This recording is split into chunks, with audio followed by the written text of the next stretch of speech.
Hey everyone, how you doing today? I'm super! Thanks for asking! So today I'm going to teach you how to set up the intonation on an electric guitar.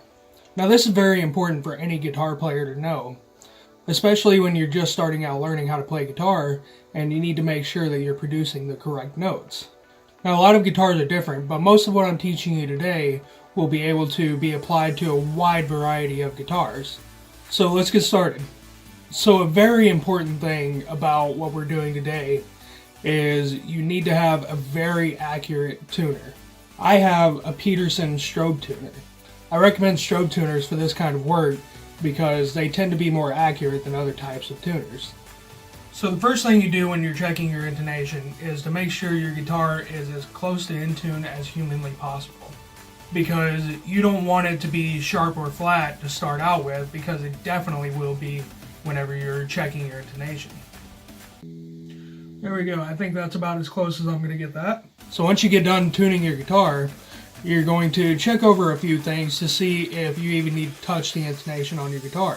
If your intonation's fine, don't mess with it. A lot of factories, they set the intonation before they ship them out, but you still need to check them just to make sure it's still accurate. My sound is accurate.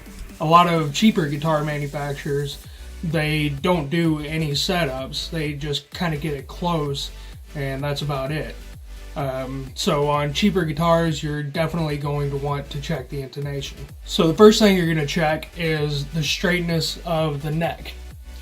Now basically what you're going to do is you're going to hold your guitar like a rifle, and you're going to look straight down the neck and see how straight it is. Now you don't really want any curve to it. You want to be able to have the same string height all the way through the fretboard. If you don't, it's going to be different for you to play up at the top of the fretboard than all the way down at the bottom. So when you adjust your neck, make sure that you are turning it the correct way and don't force it. If something feels like it's binding up, then your adjustment may be maxed out. And try turning the truss rod just a little bit at a time until you can figure out how it's going to react.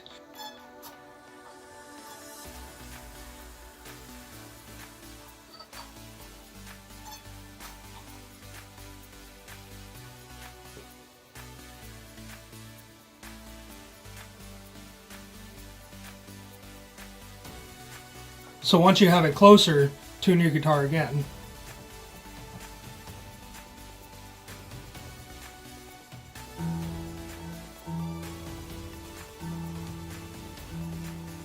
And then you'll check it again. Alright, so mine's nice and straight now. So the next thing we're going to do is we're going to check the tuning of the intonation. So make sure you check the intonation when you're in the playing position. A lot of people do it on a flat surface, but it does make a difference if it's up in the playing position or if it's on a flat surface. Gravity will affect the parts of the guitar and make them behave differently. So what you're going to do is you're going to play the 12th fret on the E string and check that note.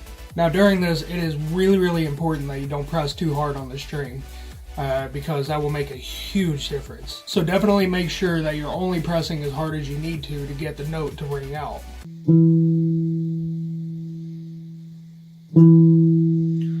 Alright, that's a little sharp, so let's check the harmonic and make sure that it says the same thing. Yep, they agree. If the note is flat, then you need to move the saddle towards the fretboard. If it's sharp, you need to move it away from the fretboard. This basically acts like the entire scale. If you fret a note on the fretboard, the closer you get to wherever you're picking from, the higher the pitch is going to be. So if you go to the other side of the string and shorten that up, then it's also going to have the same effect. It's going to sharpen it up a little bit. Now you don't want to do too much. Just like on the fretboard, a small movement can make a lot of difference. So I would start out with 1/8 of a turn at a time until you get the hang of it and figure out how much you need to move it for how much pitch. And for those wondering, my intonation is perfect when I have it set on a level surface, but when I have it in the playing position, it's off. So it does make a difference. So I'm going to go 1/4 of a turn on this. And then we'll tune it and check it again.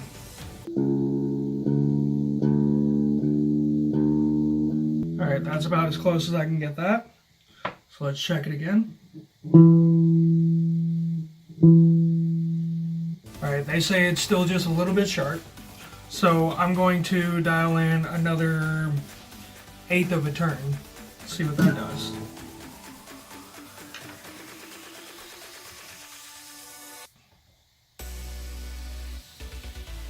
And then we'll tune it and check it again.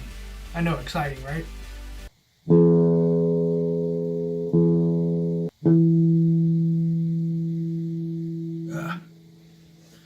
Alright, let's do another 1/8.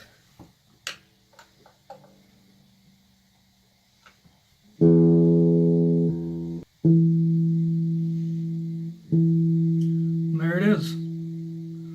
It's about as close as I'm going to get it.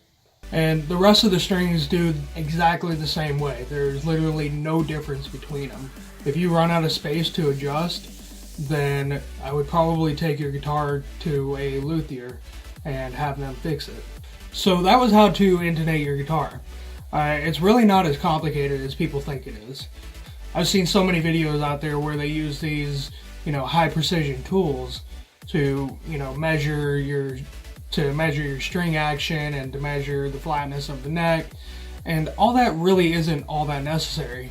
This isn't rocket surgery that we're doing here. It's just simply setting up the guitar to play in tune and for it to be comfortable for you. Now, if you have other things wrong with your guitar, such as a crooked neck, a bent neck, a high nut, or incorrect fret placement, then you're not really going to be able to intonate it very well, and you're going to need to fix those problems before it'll play in tune.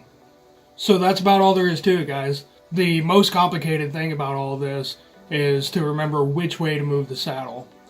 And just remember to make it go sharp, move it in. To make it go flat, move it out. One thing I want to reiterate is the importance of a high quality, high precision tuner. The cheapo Walmart tuners aren't going to cut it for this. And trust me, I tried before I got mine. This tuner, I believe, cost me right around $70 at Guitar Center. I would more recommend a pedal strobe tuner if you can afford it, but they can be pretty pricey. So that's about all there is to it, guys. I will see you in the next one where I ride a whale. I don't know. See you guys later.